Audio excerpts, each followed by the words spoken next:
3 days before I retired, people stopped making eye contact with me. No one was rude. That would have been easier. Instead, conversations ended the moment I walked into the room. Doors quietly closed. Coffee breaks suddenly moved somewhere else. Even the receptionist, a woman who'd brought me birthday cupcakes every year for nearly 2 decades, looked at me with the kind of smile people wear at funerals, polite, careful, distant. At first, I assumed everyone felt awkward. 46 years in one company is a long time. Maybe they just didn't know what to say. Then little things started disappearing. The project architect stopped copying me on emails. My access to the executive planning calendar quietly vanished. A meeting I'd chaired for 11 consecutive years suddenly appeared on someone else's schedule. Nobody told me why, nobody had to. The building itself was slowly acting like I'd already left. My name is Douglas Whitmore. I'm 68 years old. For nearly half a century, I directed historical restoration projects, old libraries, railway stations, courthouses, buildings everyone else wanted to demolish. I've always believed one thing: if you erase history, eventually people forget who built the future. Maybe that's why what happened next bothered me so much. It wasn't retirement, it was being erased before I actually left.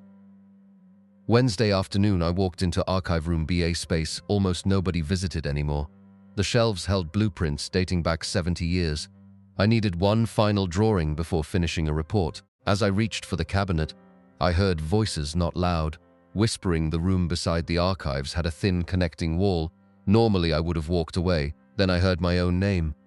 "He doesn't know yet," another voice laughed. "He won't," the first voice answered. "My son already handled it." I froze. My son? Blake worked in a completely different division. Why were people discussing him here? A second later, I recognized the voice. Martin, our human resources director. "He'll be emotional," but Blake promised to keep things moving. Then another sentence drifted through the wall. "The retirement speech won't matter. We've got a much bigger announcement planned."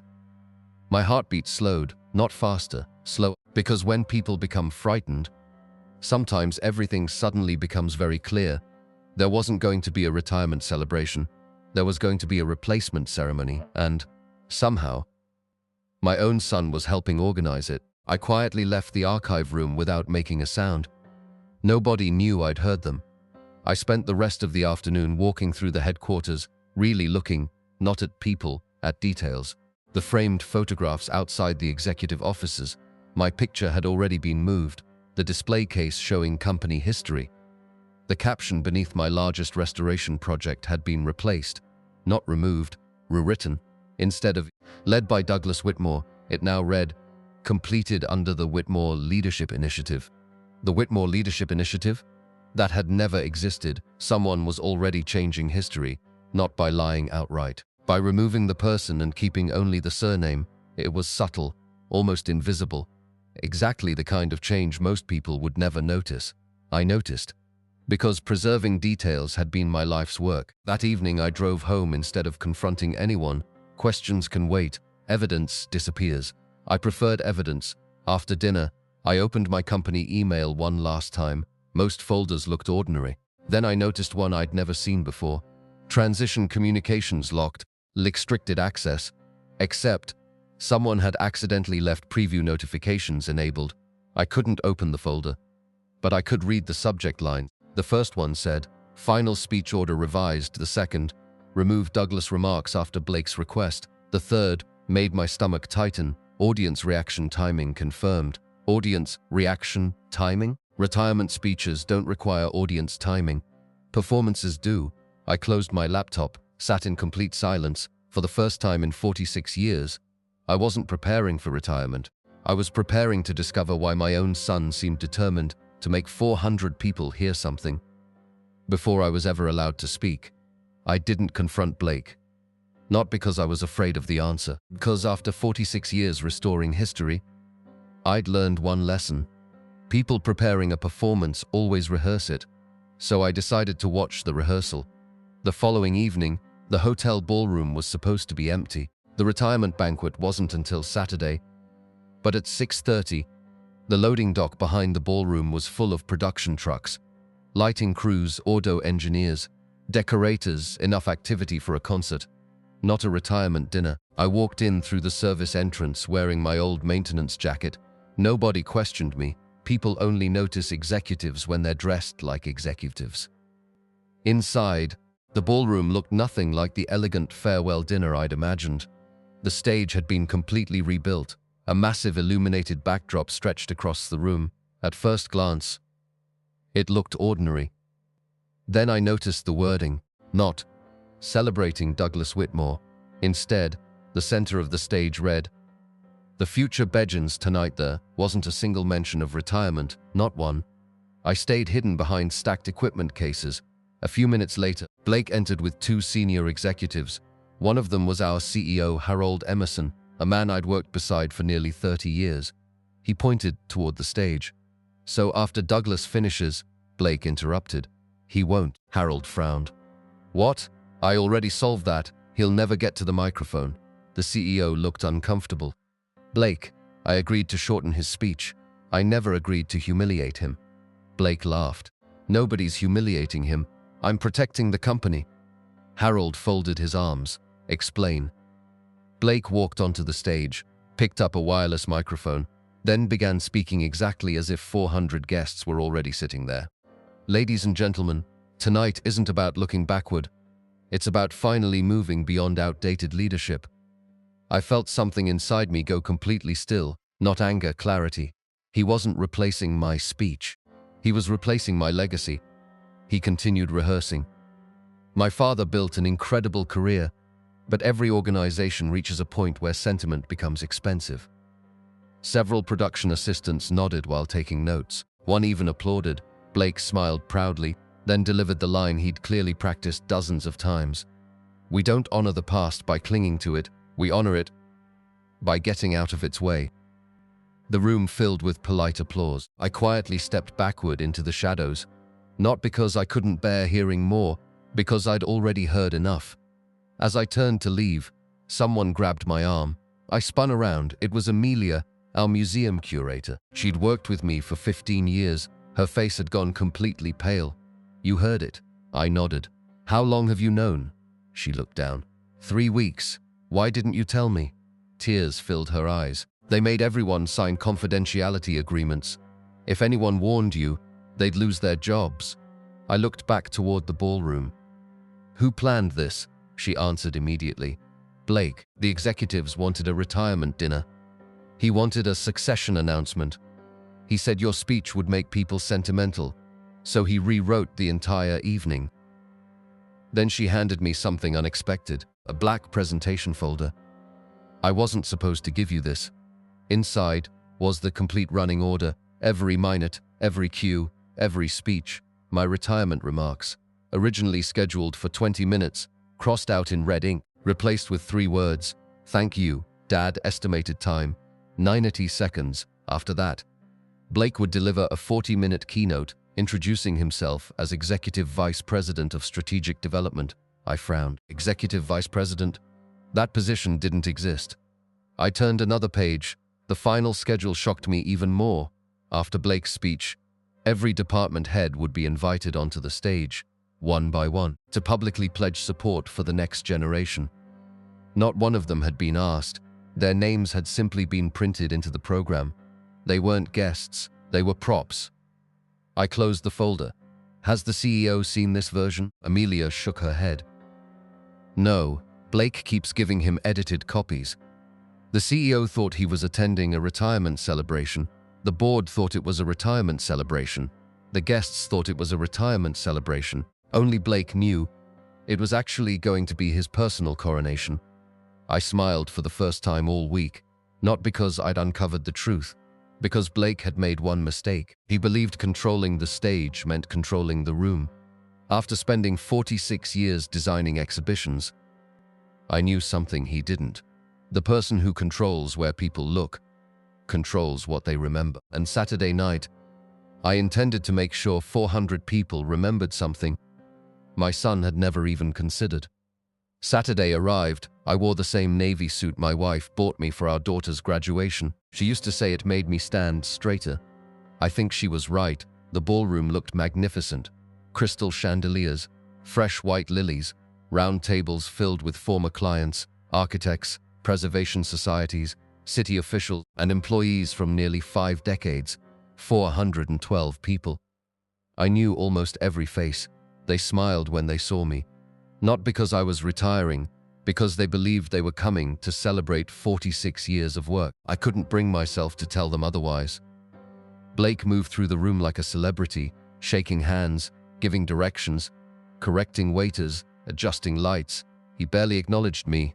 When he did, it wasn't as a son. It was as a producer. "Dad, remember, keep your remarks short." I smiled. "I don't think that'll be a problem." He mistook my calmness for surrender. That was his second mistake. 5 minutes before the program began, the CEO approached me. Harold looked uncomfortable. "I hope you're not upset." "About what?" "The speech. I know Blake trimmed it. I figured shorter would be easier." I looked directly at him. "Harold, have you seen the final program?" He frowned. "Of course." I handed him Amelia's folder. "Not that one. This one." He opened it. The color slowly drained from his face. "What is this?" "The version your guests are about to watch." He flipped page after page. His breathing became heavier. "I never approved this." "I know." He told me everyone agreed. "No." He told everyone something different. Harold looked toward the stage, then back at me. "Why didn't you come to me?" "I wanted you to discover the truth the same way everyone else eventually would." He closed the folder, quickly, carefully, like he was holding something fragile. Then he asked, "What do you want me to do?" I smiled. "Nothing. Absolutely nothing." He looked confused. "Let the evening continue exactly as Blake planned." 7 o'clock, the lights dimmed, music filled the ballroom. The master of ceremonies welcomed everyone. Exactly as scheduled, then he announced, "And now, I'd like to welcome Blake Whitmore." Thunderous applause. Blake walked confidently onto the stage, wireless microphone in hand. Perfect smile, perfect posture, perfect confidence. He looked like a man who believed every second of the evening belonged to him. "Ladies and gentlemen, tonight isn't just about celebrating a retirement. It's about embracing the future." Exactly the words I'd heard during rehearsal. He hadn't changed a syllable. "I love my father. Everyone in this room knows that." A few polite smiles. But love also means knowing when someone has held on to yesterday long enough. Several guests exchanged confused glances. This wasn't sounding much like a retirement tribute. Blake continued. "For years, our company has respected tradition, but tradition can become a weight. And tonight, we finally step into a new era." The room had become noticeably quieter. People weren't applauding anymore.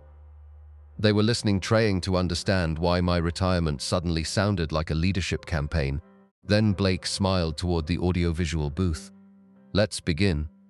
The giant screen behind him lit up. A dramatic company logo appeared. Then, nothing. Black, complete black. Blake looked over his shoulder, frowned. He discreetly motioned toward the booth. Nothing happened. He tried again. Still nothing. A murmur spread across the ballroom. He forced another smile. "Looks like we're having a small technical issue." No one answered, because at that exact moment, every chandelier in the ballroom slowly brightened, not dramatically, deliberately. The room transformed from theatrical darkness into warm daylight. The stage suddenly looked much smaller, much less impressive, much more ordinary. Blake glanced toward the lighting booth. Someone had overridden his lighting cues. He looked annoyed, not frightened, not yet. Then Harold stood up, not on stage, at his own table. He didn't ask for a microphone. He simply spoke in his normal voice. "Blake." The room became completely silent. "I have one question." Blake smiled nervously. "Of course." Harold held up the program folder. "Which version of tonight's schedule did you send the board?" Blake blinked. "What?" "Because apparently, this isn't the one." Every board member simultaneously looked down at the copies now being passed around their table. One director frowned. Another removed his glasses. Someone whispered, "I never approved this." Another answered, "Neither did I." The applause Blake expected never came. Instead, the people he had planned to impress started comparing documents, page by page, line by line. He looked toward me, for the first time all evening. He wasn't smiling, he was searching for help. I didn't move. I simply remained seated among my former project managers, exactly where I'd planned to spend the evening. Then Harold looked back toward the stage. His voice remained calm. "Blake, I think before anyone hears from you, they deserve to hear from the man this evening was actually organized for."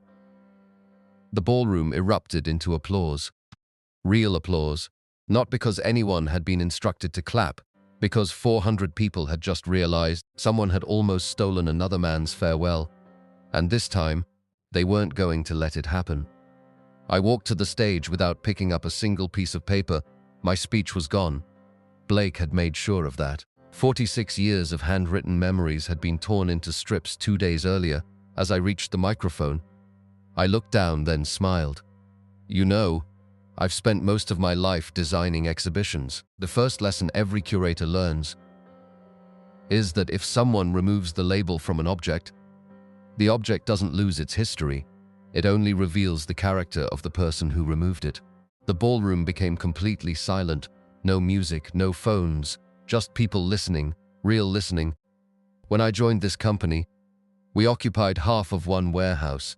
Our drafting room had one broken heater. In winter, we wore gloves while drawing blueprints.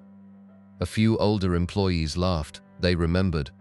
We restored buildings nobody believed were worth saving: old train stations, courthouses, the public library, the harbor museum. We weren't preserving bricks. We were preserving memories. I looked across the room. If you forget who built something, you eventually forget why it deserved protecting. I turned toward Blake. He stood off stage, frozen, still holding the wireless microphone he'd never finished using. "I don't mind retiring. I've been preparing for that." What I wasn't prepared for was discovering someone believed replacing me required erasing me. No anger, no shouting, just truth. Sometimes truth lands harder than rage ever could. Then something unexpected happened. Walter Jennings stood up. Walter had been our oldest restoration mason, 74 years old. He raised one hand. "May I say something?" I nodded. He didn't wait for a microphone. When the courthouse roof collapsed in '98, Doug slept inside that building for 11 nights, so nobody would steal the original stone carvings. Another employee stood. "I remember that." Then another. "And he paid ours overtime himself because the city ran out of money." Another voice. "He attended every apprentice graduation." Someone near the back shouted, "He came to my daughter's funeral. I never even asked him." The room transformed, not into a ceremony, into a conversation. One person after another stood, not because they had been scheduled, because they wanted to. Nobody looked at the stage anymore. They looked at each other, sharing stories, remembering moments. Blake had spent months planning a performance. 46 years of genuine relationships destroyed it in less than 10 minutes. Finally, Harold walked onto the stage, carrying a small cardboard archive box. I recognized it immediately. My office archive, the one scheduled to be emptied next Monday. "I found this in storage this afternoon." He placed it on the podium. Inside, every exhibition notebook I'd ever kept, hundreds of them hand-drawn sketches, notes, steers, failed concepts, successful ones, coffee stains, pencil marks, 46 years of work. Harold smiled. "We almost sent these to recycling." He looked around the ballroom. "I don't think they belong in a dumpster." He lifted the first notebook. "I'm creating something tonight." Everyone looked confused. He continued, "Beginning Monday, the old executive conference suite on the 4th floor will no longer be executive offices." Blake frowned. Harold wasn't finished. "It will become the Whitmore Archive, a permanent learning center for every employee we hire from this day forward." Another pause. "Every apprentice, every project manager, every designer will begin their career by studying how this company was built." The ballroom erupted, not polite applause. People stood, cheered. Some were wiping away tears. Then Harold turned toward me. "I have one more announcement. Our board met privately during dinner." He smiled, unanimously. I looked at him. "What did you do?" "We changed company policy. No future retirement celebration may be planned, organized, or controlled by anyone who personally benefits from the departure."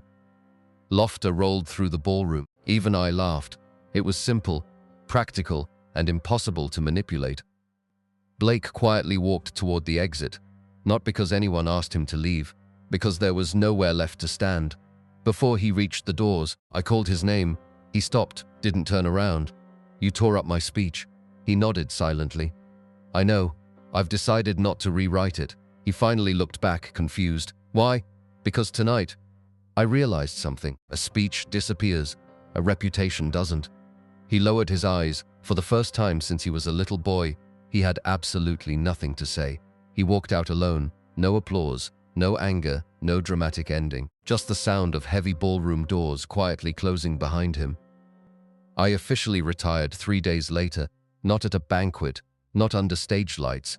At 8:15 on a Tuesday morning, I walked through every department, shook every hand, drank one last terrible cup of coffee in the drafting room, signed my final restoration file, turned off the light in my office, closed the door, and handed my employee badge to the receptionist. She smiled through tears. "What should we remember?" I looked back one last time. Never let someone convince you that taking credit for history is the same thing as creating it.